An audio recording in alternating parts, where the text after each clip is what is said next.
During the COVID-19 pandemic, I was consulted by journalists from all over the world wanting to talk about loneliness because I had just written the first history of the subject, a biography of loneliness. Now, those journalists wanted to know how we address loneliness and its challenges when so much of our relationship with others had become virtual.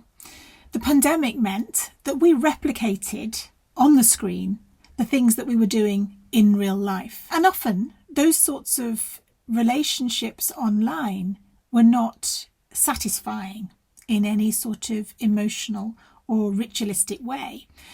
Now, the disembodied nature of virtual relationships is a subject that I don't think we talk about enough in relation to digital futures and how we live well with technology.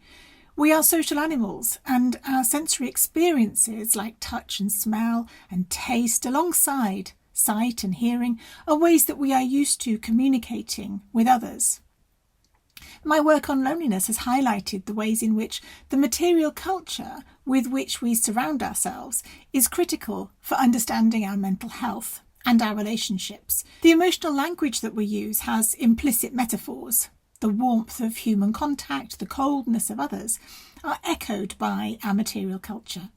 Warm food and drink, a hot bath, can become symbolic alternatives as forms of self-care to the warm human contact we want from others. If we are inventing social robots to replace human interaction, something we have seen in relation to robots and elderly people, then it's not enough that they can carry out practical functions.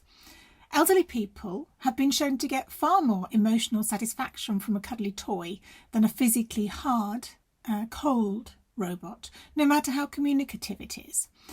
Leaving aside the political and social problems of outsourcing care to robots, if robots are to successfully replicate human communication, indeed if any virtual or digital mode of communication is able to fully cross over into the human realm of experience, then it needs to replace and replicate somehow the sensory experience of being in the world.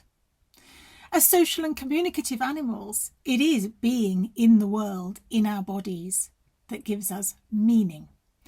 As director of the Centre for Technology in the Body, part of the Digital Futures Institute at King's, my UKRI funded research into the history and meanings of the human face shows how often sensorial and embodied experience is overlooked in thinking about our digital futures and what it means to live well with technology.